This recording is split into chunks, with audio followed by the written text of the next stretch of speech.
বিভিন্ন কারণে। সেই নিয়ে আজকের আমাদের আলোচনা। দল আইএসএল খেলবে তার আগে এই যে ধাক্কাটা খেলো মোহামেডান স্পোর্টিং ক্লাব, সেই বিষয়ে আমাদের সঙ্গে আছেন মোহামেডান স্পোর্টিং এর ব্রাহাট লাভার শেখ আলাউদ্দিন, আছেন দিল্লি নিবাসী শেখ সেকেন্দার, আছেন পারভেজ মেহবুব ভাই।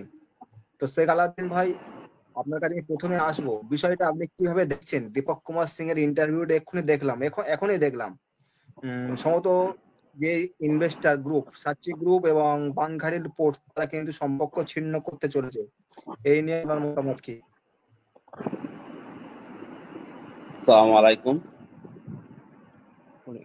সবাইকে সালাম জানাচ্ছি, সালাম এবং নমস্কার। আজকে খুব মর্মাহত। আজকে আমি দুপুরবেলা যখন আওয়াজটা পেয়েছিলাম দুপুরে আগে যে একটা খারাপ নিউজ আসতে চলেছে, তখনই মনটা খুব ভেঙে যায়। খুবই দুঃখ পাই খবরটা শুনে।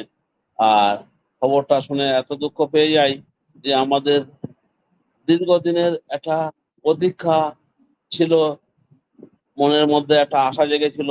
টিম দ্বিতীয় ডিভিশন থেকে আই লিগ উঠলো, আই লিগ থেকে আইএসএল খেলবে এবং প্রথম খেলা আমাদের 16 তারিখে কিশোর ভারতী। এই নিয়ে মনের মধ্যে আমাদের খুব একটা আনন্দ হচ্ছিল, এই করব ওই করব ক্লাবের জন্য, ক্লাবের স্বার্থে। ক্লাব বড্ড বেশি ভালোবেসে ফেলেছি ক্লাবটাকে। ক্লাব বাড়িতে যেরকম সন্তানদেরকে, মা বাবাকে, বিবিকে ভালোবাসি, ওই রকম ভাবে সমান ভাবে একটু বলে ফেলছি, ক্লাবটাকে বেশি ভালোবেসে ফেলেছি। ওই জন্য খুবই মনটা খারাপ লাগছে। যে আমাদের কি করা উচিত এখন, মানে কি কোন পথে গেলে আমরা এর সাফল্য পাবো বা আমাদের এই পথটা হয়ে যাবে, এটা কি করা উচিত? আপনার কি মনে হয়? এর আগে হাফিজ ভাই, আলাউদ্দিন ভাইরা ছিল, যে কথাগুলো বললো আমিও তাদের সঙ্গে সহমত। আমাদের খুব দ্রুত সমর্থকরা এবং আগেও বললাম যে ফ্যান্স ক্লাব আছে, ফ্যান্স ক্লাবদের কর্মকর্তাদের সকলে দায়িত্ব নিতে হবে, আন্দোলন করতে হবে, ক্লাবের সামনে গিয়ে সুষ্ঠুভাবে আন্দোলন করতে হবে গণতান্ত্রিক পদ্ধতি মেনে। আমরা যেন আইএসএল থেকে ছিটকে না যাই। আমরা যেভাবে বিভিন্ন জায়গা থেকে, বিশেষ করে আমরা যারা গ্রামে বসবাস করি, আমরা যেভাবে মোহামেডানকে ভালোবেসে অনেক কাজ ক্ষতি করে ত্যাগ ত্যাগ করে আমরা চলে যাই প্রিয় দলের জয় দেখার জন্য।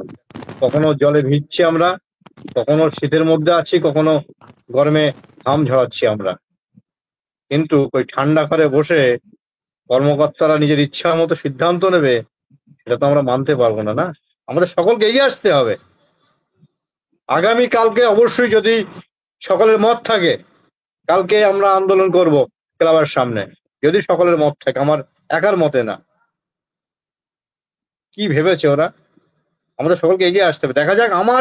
আমার যেটা ধারণা, আমার মনে হয় কর্মকর্তারা, মনে হয় ফেসবুকে দেখছি কয়েকজন কমেন্ট করছে, লিখছে, কিন্তু আমার মত এটাই, সকলে আলোচনা করে। হঠাৎ করে কাল বললে তো কাল হয় না। যদি সকলের মত থেকে আমি প্রস্তুত, আমাকে যখনই ডাকা হবে মোহন ক্লাবের জন্য আমি জানান দিতে প্রস্তুত। যখনই ডাকা হবে আমি আসব। বহু আন্দোলনের সাক্ষী আমরা, আমরা অনেকেই সাক্ষী ছিলাম মোহন ক্লাবকে বাঁচানোর জন্য। আমি একা নয়, অনেকে আমরা সাক্ষী ছিলাম। আমরা ঝড় বৃষ্টিতে সমর্থকদের নিয়ে যাওয়া লোক, আমরা বাড়ি বসে থাকা লোক নয়।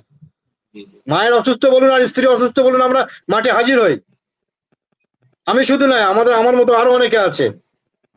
আপনারা যখনই বলবেন তখনই হাজির হব, মানে আপনার ক্লাবের স্বার্থে, ক্লাবের উন্নয়নের জন্য, ক্লাবকে বজায় রাখার জন্য, সুষ্ঠুভাবে যাতে ক্লাবটা চলে। যখনই ডাকবেন, কাল বললে কাল, পরশু বললে পরশু, এখন বলে এখনই চলে যেতে প্রস্তুত আছি। কজন নিয়ে যেতে হবে বলুন, কজন নিয়ে যেতে হবে বলুন। আমার একটা নির্ধারিত আমার একটা দিয়ে দেওয়া হোক, আমি রাজি আছি। ক্লাবকে বাঁচাতে হবে।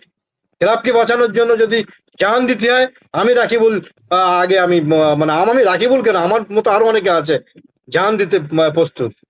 কিন্তু ওই দুর্নীতির আখড়া থাকবে, এটা মেনে নেওয়া যাবে না। আগেও বলেছি, আপনার কাউন্সিলর হন, এমএলএ হন, এমপি হন, আমাদের কোনো আপত্তি নেই, কিন্তু ক্লাব থেকে বাঁচিয়ে লক্ষ লক্ষ সমর্থকদের, কোটি কোটি সমর্থকদের, মানে মোহামেডানের যে ভালোবাসা, এই যে আবেগ, এদের দিকে তাকিয়ে আপনারা হন না এমএলএ এমপি। অসুবিধা কোথায়? শুভেচ্ছা থাকবে, যাই হোক, এই বিষয়টাকে আমাদের মাননীয় মুখ্যমন্ত্রীও দৃষ্টি আকর্ষণ করছি, আমরা যেন আইএসএল থেকে আমরা ছিটকে না যাই, আমরা যেন আইএসএল অংশগ্রহণ করতে পারি। বলুন, এই ভাই সাহেব এসছে, সেকেন্দার ভাই বলুক কিছু।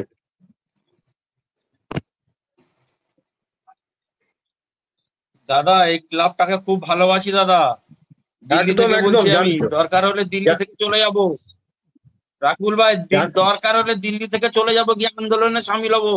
আইএসএল একদম আমাদের একদম খেলতেই হবে, কোনো কথা হবে না। একদম একদম একদম একদম একদম আইএসএল আমাদের আচ্ছা খেলতে আমি হবে। কিছু বলতে পারি? আমাদের আতাউর ভাই আচ্ছা রয়েছে, আতাউর ভাই রয়েছে, উনি জয় রাকিবুল হ্যাঁ ভাই কিছু বলতে পারি? আতর সাহেব, হ্যাঁ বলো আতর সাহেব বলো। দিল্লি থেকে রয়েছি। আর আতর ভাই জানে এই ক্লাবটাকে কতটা ভালোবাসি আমরা, এত হ্যাঁ প্রাচীন আতর ভাই ক্লাব এসছে, আমাদের। আচ্ছা, হ্যাঁ আতর ভাই আছেন? হ্যাঁ আতাউর ভাই জয়পুর থেকে, আমি দিল্লি থেকে, আমরা কলকাতা চলে যাব। আপনারা আন্দোলন করুন, আমরা আন্দোলনে যোগদান করব আমরা। আচ্ছা আচ্ছা আমি কিছু বলছি। হ্যাঁ বলুন।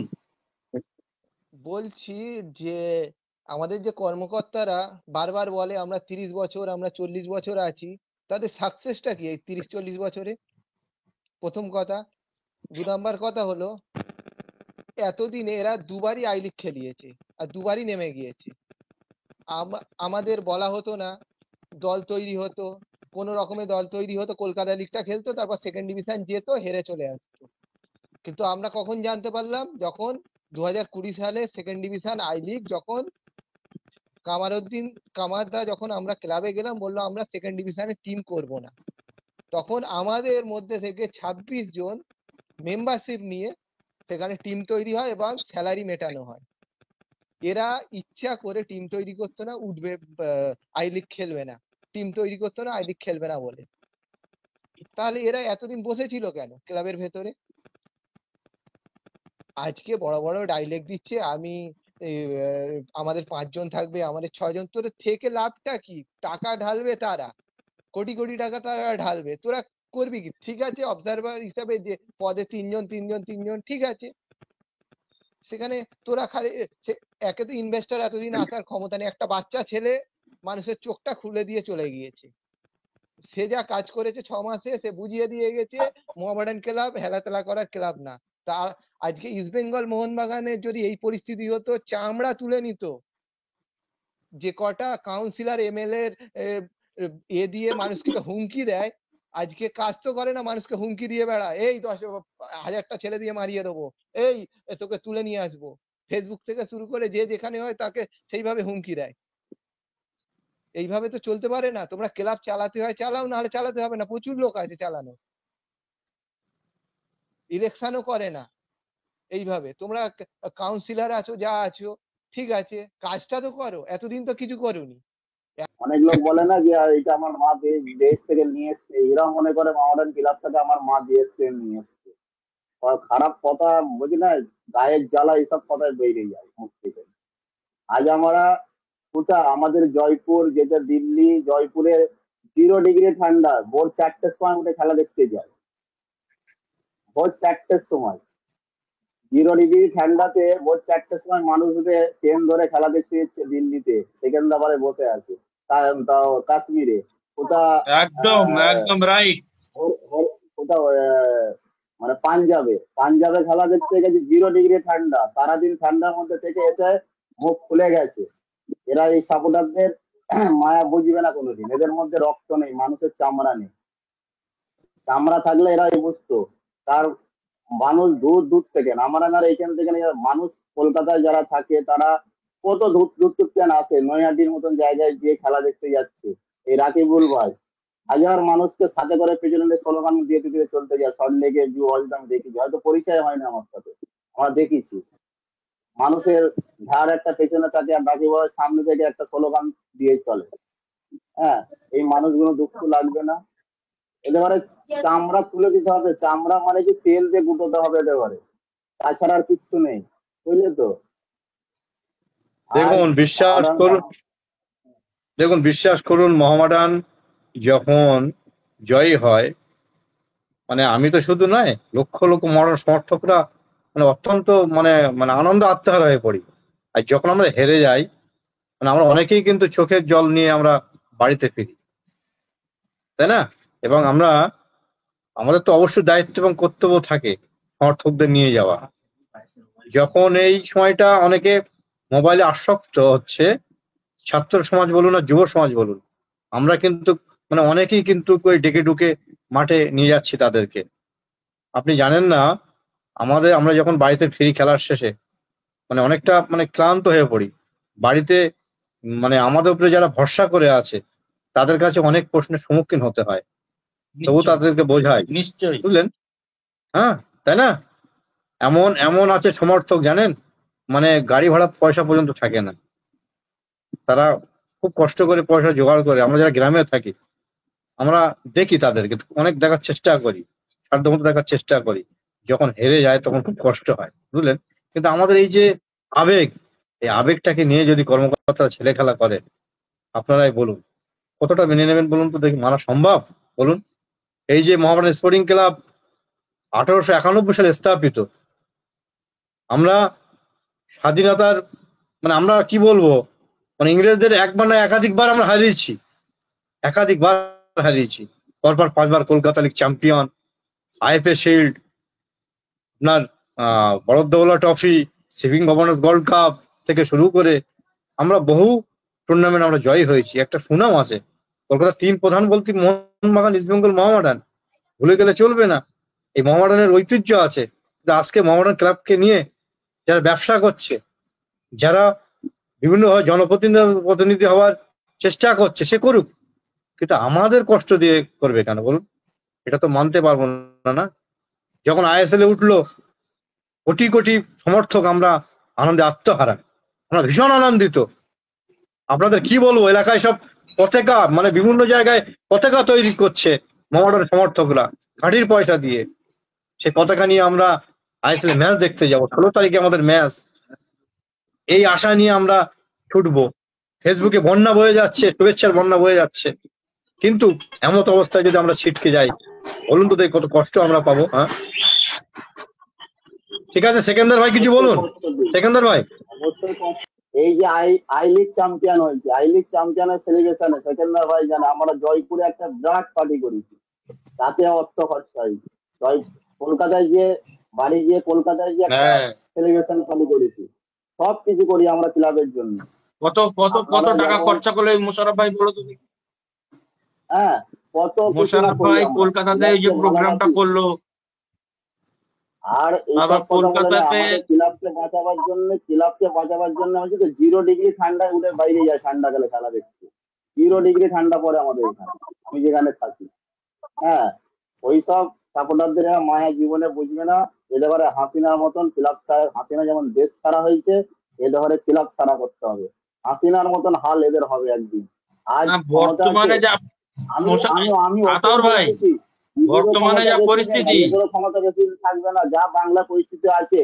হ্যাঁ, ওই জন্য আমি বলতেছি, এই আন্দোলন যে বাংলা যে চলছে, এই আন্দোলনের মধ্যে যে আমরা যদি এই সময় আন্দোলনটা চালু করে দিই, আমাদেরও সরকারের এতে চলে আসবে। এখন সরকার এই আমিরউদ্দিন বসি একটা কাউন্সিলর, তারও তো ক্ষমতা না, কারণ মমতা ওকে সাইড করবে, বাবা তোকে দরকার নেই, আর একটা কম আমাদের রেখে যাবে। এরা কম বলে, এরা তো বলে আমাদের কমের জন্য করতেছি। আরে তোরা কমের ঠেকা নিয়ে বসে আছিস না? জ্ঞান নেই কলকাতায় মানুষ, ওরা কমের ঠেকা নিয়ে বসে আছে। ওই জন্য বলছি আন্দোলন এমার্জেন্সি খুব তাড়াতাড়ি করতে হবে। এই চ্যালেঞ্জ নিয়ে হচ্ছে যে প্রতিটা ফ্যান গ্রুপকে বলবো, যত ফ্যান গ্রুপ আছে সব মতামত ছেড়ে দিন, আপনার সাথে কি দ্বন্দ্ব আছে না আছে সব ছাড়ুন, একটাই জিনিস শুধু মোহামেডান ক্লাব বাঁচাতে। প্রতিটা ফ্যান ক্লাবকে রিকোয়েস্ট করছি, প্রতিটা ফ্যান ক্লাবকে, যে আমার ফ্যান ক্লাব বড় ছোট এই যে মেজো ওসব দেখবেন না। এখন শুধু একটাই জিনিস, কেন দিনের শেষে আমরা সবাই মডার্ন পাবো। আমরা কেউ ব্ল্যাক প্যান্টার না, কেউ হোয়াইটে পান্ডা না, কেউ এ না, কেউ ওই না, ওয়াই একদম কিছু একদম না, আমরা সব মডার্ন একদম সাপোর্টার। তো আমাদের ঠিক ঠিক প্রতিটা ঠিক। ফ্যান ক্লাবকে এক হয়ে এমার্জেন্সি লাভতে হবে মাঠে। এতে প্রতিটা ফ্যান ক্লাবে যারা মাথায় বসে আছে তাদের ঘরে এসে ইমার্জেন্সি চিন্তা করা দরকার, যে কি হচ্ছে আমাদের ক্লাবের জন্য। কেন অনেক যারা মাথায় বসে তাদের যারা মেম্বার আছে তাদের ঘরে দায়ী দিতে হবে, তাদের হচ্ছে তোমাদের পেছনে আমরা ঘুরেছি, আজ আমাদের ক্লাবটা কি হলো। এই ক্লাবের ঠিক ঠিক ফ্যান্স ক্লাবের যারা মাথা আছে তাদের আরো সবসময় আমি রিকোয়েস্ট করছি কাজ করি, তারা ইমার্জেন্সি মিটিং ডেকে পথে লাভতে হয়। ইমার্জেন্সি বলো ভাই। একটু বলুন সেকেন্দার আতাউর ভাই ভাই, বলুন। ক্লাব কর্মকর্তারা সামনে আসুক, এসে পুরো বিষয়টা জানাক যে কি হয়েছে না। এখনো পর্যন্ত যেখান থেকে দীপক ভাই যে স্টেটমেন্টটা দিয়েছে তারপর থেকে ক্লাব কর্তারা একটাও কিছু বলি না। আর আমরা তো টেনশনে, মানে কি বলবো, ঘুম হবে বলে মনে হয় না আজ রাতটা আমাদের। আমি কোন এক এত কর্মকর্তাকে ফোন টেনশন করছি, হচ্ছে, ফোন রিসিভ করছে দীপক না। ভাইয়ের ইন্টারভিউটা পাওয়ার পর থেকে প্রচুর টেনশনের মধ্যে রয়েছি দাদা। দাদা আমরা এই আমি ক্লাবটাকে খুব ভালোবাসি দাদা। দাদা কাশ্মীরের ঠান্ডাতে আমরা চলে গিয়েছি এই খেলা দেখতে, আতর ভাই জানে, সেখানে 1 ডিগ্রি সেলসিয়াস, -ডিগ্রি সেলসিয়াস। হুম হুম। না সেখানে আমাদের সমর্থক নেই, আমরা গুটি কয়েক সব যাই, চলো গিয়ে সমর্থন করি, ক্লাবের উৎসাহ করি, প্লেয়ারদের উৎসাহ করি, এইরকম একটা আশা নিয়ে তো যাই আমরা। আচ্ছা বলুন, আজ এই একদম ক্লাবটা ঠিক এমন বলেছো একটা দাদা। করে যে রাজনীতি বানিয়ে দিয়েছে, পুরো আখাড়া বানিয়ে দিয়েছে ক্লাবটাকে পুরো একদম। এই ক্লাব থেকে এই মানে কর্মকর্তাদের বিরুদ্ধে অ্যাকশন নিতে হবে। আমার তো মনে হয় সবাই মিলে একটা আন্দোলন করুন। আমরা দিল্লিতে আছি, এখান থেকে আমরা যাব, আতর ভাই জয়পুরে আছেন, জয়পুর থেকে উনি যাবেন, গিয়ে আমরা সবাই এই আন্দোলনে যোগদান করব। বড় করে আন্দোলন করতে হবে, কেননা আমাদের আইএসএল খেলতেই হবে, কোনোভাবে কোনো খেলতে হবে, কথা হবে না। একদম একদম একদম খেলতে হবে, আইএসএল এর জন্য আমরা খেলতে কত হবে। কি প্রক্রিয়া, আমরা অ্যাবে ম্যাচ দেখতে যাই, তার জন্য আমরা সব এই বাপন দার সঙ্গে কালেই ফোনে কথা হচ্ছিল আমার, যে কিভাবে কোন কোন কোচিতে যাওয়া হবে, কি গোয়াতে যাওয়া হবে, এই নিয়ে আমাদের সব আলোচনা হচ্ছিল। আর আজকের এই নিউজ শুনে মাথা গরম হয়ে গিয়েছে। চিন্তা করুন তো, তৌসিফ, বাপন, আলাউদ্দিন ভাই, আপনার মাসুম, আশরাফুল, ওরা সব যেভাবে গতবারে বেতে গেছিল খেলা দেখতে আপনার ওই বাইরের রাজ্যে। আমি একবার গেছিলাম, উড়িষ্যায় গিয়েছিলাম আমি বাপনের জি সঙ্গে, জি আমি, বাপন, মাসুম উড়িষ্যায় গেছিলাম। জানেন কত রিস্ক নিয়ে, জীবনের ঝুঁকি নিয়ে চলে গেছিলাম উড়িষ্যায়। আমার বাড়িতেও আরো ছেলে মেয়েরা আছে, তারা তো আমাদের মানে মানে কি বলবো, আমাদের মানে অপেক্ষায় থাকে আমরা যাতে সুস্থভাবে থাকতে পারি, সুস্থভাবে যেতে পারি সেই গন্তব্যস্থলে। তারা তো সেই কামনাটাই করে। আমরা চলে গেছি জীবনের ঝুঁকি নিয়ে, উড়িষ্যায় খেলা দেখতে চলে গেছি, বুঝলেন। ধন্যবাদ। অনেককেই পেয়েছি, পাইনি, আবার হয়তো আবার কালকে রোজই আপনারা যে যে পারবেন অনুষ্ঠান করবেন, এই চ্যানেল তাদের জন্য খোলা রয়েছে। মানে একদম সে একদম। কে কি কে গ্রুপ, কে কোন ফ্যান ক্লাব, কে হ্যাঁ হ্যাঁ, আমাকে পছন্দ এইসব করেন একদম কি না আমাদের করেন সেটা কোনো ব্যাপার নাই। যে ঠিক পারবেন, ঠিক ঠিক যে ঠিক। কোনো ফ্যান ক্লাব, যে পারবেন সবার একদম জন্য এই আমার এই একদম একদম। ইউটিউব চ্যানেল খোলা রয়েছে। আমাকে ওই পছন্দ জন্য করেন বা না করেন, বা আমি করি না করি, কোনো ব্যাপার না, আমি সবার জন্য এটা খোলা, মানে ক্লাবের ওই সাথে জন্য তো সবকিছু। হুম, ওই জন্য ধন্যবাদ তোমাকে, অসংখ্য ধন্যবাদ। তোমার পছন্দ না হলেও ধন্যবাদ। আর ভাবো কি করে, তোমাকে আমরা পছন্দ করি না?